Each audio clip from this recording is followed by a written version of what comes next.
எல்லாருக்கும் எல்லாருக்கும் பிடிக்கும் சென்னை சில்க்ஸின் தரமான ஆடி பெருமை மிக ஆடி. ஒன் இந்தியா அவுட்சைட் நேயர்கள் அனைவருக்கும் மறுநாள் வணக்கம். பாரிஸ் ஒலிம்பிக் 2024 ஜூலை 26ஆம் தேதியிலேருந்து மிட் நைட்லேருந்து ஸ்டார்ட் ஆக போகுது. ஸோ கண்மகிழ்ச்சி எல்லாருமே வந்து ஒலிம்பிக் பார்க்க வேண்டியது முக்கியமான ஒரு விஷயம். முக்கியமாக வந்து இந்த தடவை தமிழ்நாட்டை சேர்ந்த நிறைய பேர் வந்து போயிருக்கிறாங்க தகுதி சுற்று மூலமாகவும். அது மூலமாகவும் வந்து பார்த்தீங்கன்னா நிறைய பேர் வந்து டேலண்ட் அடிப்படையிலையுமே வந்து நிறைய பேர் போயிருக்கிறாங்க அப்படின்ற ஒரு நல்ல விஷயமா தெரியுது. முக்கியமாக இந்த தடவை ட்ரிபிள் ஜம்பில் நம்ம தமிழ்நாட்டை சேர்ந்த ஒருத்தரும் இருக்கிறாரு அப்படின்றது ஒரு நல்ல விஷயமா தெரியுது. பிரவீன் சித்திரவேல் அண்ட் முக்கியமாக வந்து பார்த்தீங்கன்னா அப்துல் அபுபக்கர் ரெண்டு பேருமே வந்து பார்த்தீங்கன்னா ட்ரிபிள் ஜம்பில் பார்ட்டிசிபேட் பண்ண போகிறாங்க ஆஸ் அ இந்தியன்ஸா. பட் பிரவீன் சித்திரவேல் பர்சனலி அவர் வந்து பார்த்தீங்கன்னா ஒரு தமிழ்நாடு பிளேயர் வந்து ட்ரிபிள் ஜம்பில் பார்ட்டிசிபேட் பண்ண போகிறா அப்படின்றது ஒரு சூப்பர் நல்ல விஷயம். Congrats bro. கண்டிப்பாக வந்து எப்படியாவது ஒரு நல்ல மெடலோட சூப்பராக வந்து நம்ம இந்தியாவுக்கு திரும்ப வாங்க அப்படின்னு சொல்லணும். ரெண்டு பேருக்குமே வந்து பார்த்தீங்கன்னா அந்த தகுதி சுற்று மூலமாக ரெண்டு பேருமே வந்து பாரிஸ் ஒலிம்பிக் வந்து ஜாயின் பண்ணியிருக்கிறாங்க. இதுக்கப்புறம் வந்து சம்பவம் டே அன்னைக்கு தான் என்ன அப்படின்றது தெரியும். பார்க்கலாம், எந்த மெடல் வந்தாலும் ரொம்ப சந்தோஷம் தான், பொறுத்து இருந்து பார்ப்போம். ஸோ ட்ரிபிள் ஜம்ப் இவ்வளோதான். இதுக்கப்புறம் பார்த்தீங்கன்னா ரெண்டு பேருமே வந்து ரொம்ப கம்மியான வயசு தான். ரெண்டு பேரோட அந்த ஆவரேஜ் அப்படின்ற ஒரு விஷயம் இருக்கும்ல, இப்போ இந்த இதுக்குள்ளே தாண்டுவாங்க, இந்த இதை வந்து இந்த டேஷை முடிப்பாங்க அப்படின்றது.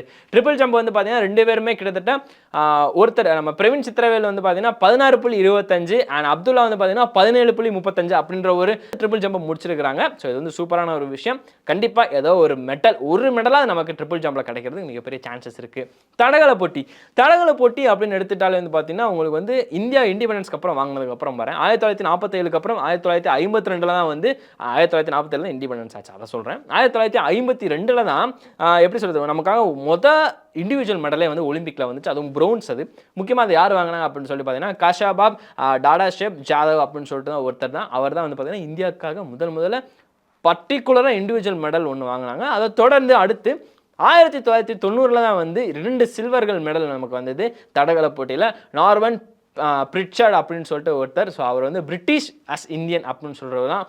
முக்கியமாக அவர் ஒரு ஆக்டர் வேறு, அந்த காலத்து ஆக்டர். ஸோ அவர் தான் வந்து பார்த்தீங்கன்னா இந்தியாவுக்காக முதல் முறையாக வந்து 2 ஒலிம்பிக் மெடல் தடகள போட்டியில் வாங்கி கொடுத்துருக்கிறாப்புல. 200 மீட்டர் ரன்னிங் ரேஸ் அது. ஸோ அதில் வந்து பார்த்தீங்கன்னா தடகள போட்டியில் நமக்காக வந்து முதல் 2 மெடல். அதுக்கடுத்து வந்து கிட்டத்தட்ட 100 வருஷத்துக்கு அப்புறம் 2020 கிட்டத்தட்ட 110 120 வருஷம் வச்சுக்கோங்க. 2020 தான் வந்து தங்க மகன் நீரஜ் சோப்ரா அவர் தான் வந்து டோக்கியோவில் ஒரு ஒலிம்பிக் மெடல் அடிச்சிருக்கிறாப்புல தடகள போட்டியில். ஸோ கிட்டத்தட்ட ஒரு 100 வருஷத்துக்கு அப்புறம் இந்தியாவுக்கு ஒரு மெடல் பர்டிகுலராக வந்திருக்குது அப்படின்றது சந்தோஷமான விஷயம். நம்ம நீரஜ் சோப்ராட்டே வருவோமே, என்னதான் நம்ம பிரவீன் சித்திரவேல முடிச்சிட்டோம். ஸோ அதுக்கப்புறம் வந்து அப்துல்லா அபுபக்கர் அவரையுமே முடிச்சுட்டு இப்போ நீரஜ் சோப்ராட்டேருந்து வரும். ஸோ தடகள போட்டி அப்படின்னாலே இப்போ நீரஜ் சோப்ரா மேலே உலக மக்கள் முழுக்க ஒரு மிகப்பெரிய ஒரு நம்பிக்கை வச்சிருக்கிறாங்க அப்படின்றது ஒரு சந்தோஷமான விஷயமா இருக்குது.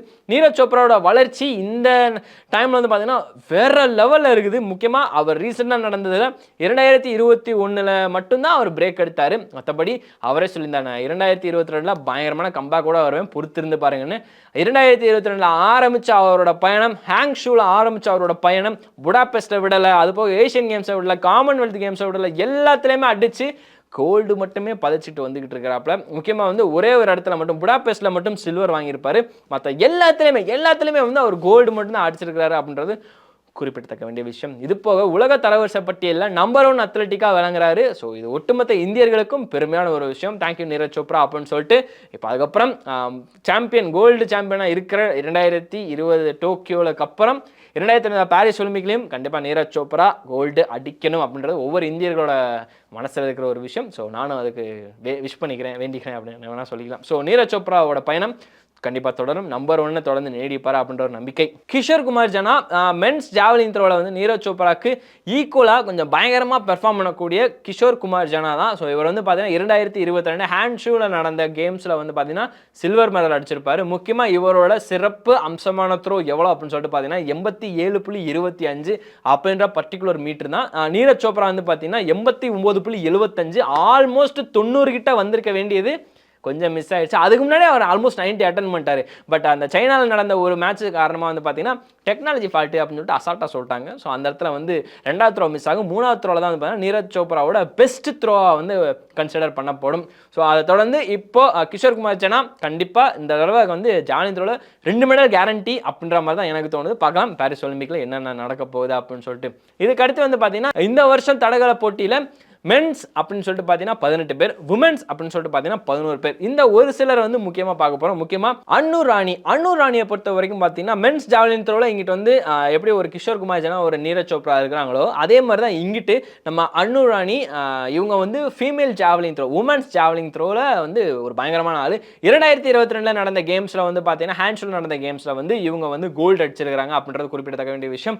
கண்டிப்பாக இந்த வருஷம் வந்து குறி தப்பாது, துண்டு ஒரு தடவை தான் தவறும் அப்படின்ற மாதிரி கண்டிப்பாக சொல்லலாம். ஏன்னா ரீசெண்ட் டைம்ஸில் அவங்களுக்கு வந்து அந்த அளவுக்கு அவங்க பெருசாக பார்ட்டிசிபேட் பண்ணலாம். 2022 அடித்த அந்த ஒரு விஷயம் வந்து கண்டிப்பாக மனசில் வந்து வெறி உண்டு, வேங்கையா திரும்பி வருவாங்க அப்படின்ற ஒரு விஷயம் வந்து எனக்கு தோணுது. பட் பார்க்கலாம், ஃபிங்கர்ஸ் கிராஸ். ஸோ இவங்க ஒரு ஆள். அது போக வந்து பார்த்தீங்கன்னா அடுத்தது ஜோதி யாழ்ராஜ். இவங்க வந்து பார்த்தீங்கன்னா ஒரு ஃபீமேல் கண்டஸ்டன்ட் பொறுத்த வரைக்கும் பார்த்தீங்கன்னா இவங்க வந்து ஒரு 100 மீட்டர் டேஷ் அப்படின்ற ஒரு விஷயம் நம்ம வந்து வீடியோ கேம்ஸில் நிறைய விளையாண்டுருப்போம். அதில் வந்து இவங்களோட நேஷனல் ரெக்கார்டு எவ்வளோ அப்படின்னு சொல்லிட்டு பார்த்தீங்கன்னா 12.78 செகண்டில் வந்து பார்த்தீங்கன்னா இவங்க வந்து இந்த டேஷை முடிச்சிருக்கிறாங்க. முக்கியமாக இது வந்து ஒரு நேஷனல் ரெக்கார்டாக வேறு இருக்குது. இது போக வந்து பார்த்தீங்கன்னா பிரிமிங்ஹாமில் நடந்த மேட்சஸ்லையுமே வந்து இவங்க வந்து கோல்டு வின் பண்ணியிருக்கிறாங்க அப்படின்ற விஷயம் குறிப்பிடத்தக்க வேண்டிய விஷயம். புடாபெஸ்ட்லயும் இவங்க பார்ட்டிசிபேட் பண்ணிருக்காங்க, அதுலயுமே மெடல் அடிச்சிருக்காங்க.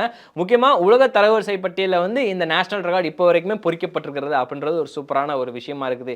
இது போக அடுத்த ஒரு பிளேயர், அடுத்த ஒரு அத்லட் அப்படின்னு தான் சொல்லணும், பாருல் சௌத்ரி பொறுத்த வரைக்கும் இவங்க வந்து ஒரு ஸ்டீப்பிள் சேஸ் அப்படின்னு சொல்லிட்டு ஒரு விஷயம் இருக்கும். ஸ்டீப்பிள் சேஸ் எப்படின்னா அஸ்லைக்கஸ் உங்களுக்கு வந்து ஒரு நீங்க ஓடிக்கிட்டே ஒரு கம்பியை தாண்டணும், கம்பியை தாண்டினதுக்கு அப்புறம் பார்த்தீங்கன்னா கீழே ஃபுல்லாக தண்ணியா இருக்கும், அதுல வந்து நீங்க ஓடணும். இதுல வந்து பார்த்தீங்கன்னா 2000 மீட்டர் அது போக 5000 மீட்டர் அப்படின்னு சொல்லிட்டு ஒரு டிஃபரெண்ட் இருக்குது. இந்த 2000 மீட்டர் 5000 மீட்டர் அப்படின்ற சாதாரணமான விஷயம் கிடையாது. முக்கியமா 2000 கூட விட்டலாம், 5000 மீட்டர் வந்து ரொம்ப பெரிய விஷயம். தண்ணியில ஓடணும், விழுகாம ஓடணும் அப்படின்றது இன்னும் கொஞ்சம் கஷ்டமான விஷயம். அதுவும் அந்த ஹர்டில் தாண்டி ஓடுறதுன்றது நெவர் எப்படி சொல்ல கொஞ்சம் ரொம்ப கஷ்டமான விஷயம். அதுவும் இவங்க பாருல் சௌத்ரி இப்போ வந்து அடுத்த கட்டத்துக்கு போயிருக்கிறாங்க. முக்கியமாக 2023 நடந்த புடாபெஸ்ட்ல வந்து பார்த்தீங்கன்னா இவங்க 9.15.31 செகண்ட்ல 3000ஐயும், அமெரிக்காவில் நடந்த 5000 மீட்டர் ஸ்டீப்பிள் சேஸ்ல வந்து பார்த்தீங்கன்னா 15.10.35 செகண்ட்லையுமே வந்து இந்த ஸ்டீப்பிள் சேஸை முடிச்சிருக்கிறாங்க. இப்போ வரைக்கும் இது இந்தியாவுக்கான நேஷனல் ரெக்கார்டாகவும் கருதப்படுது. அண்ட் முக்கியமாக வந்து 2 கேம்லையுமே வந்து சூப்பரான பெர்ஃபார்மன்ஸ் கொடுத்துருக்காங்க. ஸோ கண்டிப்பாக ஸ்டீப்பிள் சேஸில் வந்து இவங்க பெர்ஃபார்மன்ஸ் நோட் பண்ண வேண்டிய விஷயமா இருக்கும். அது போக உங்களுக்கு பார்த்தீங்கன்னா உங்களுக்கு ஒரு பிவி சிந்து இருக்கிறாங்க, மனு பாக்கர் இருக்கிறாங்க, இந்த மாதிரி சாத்விக் சாய்ராஜ் ரெட்டி இருக்கிறாங்க. அது போக வந்து பார்த்தீங்கன்னா சொல்லவே சிராக் ஷெட்டி இருக்கிறாரு.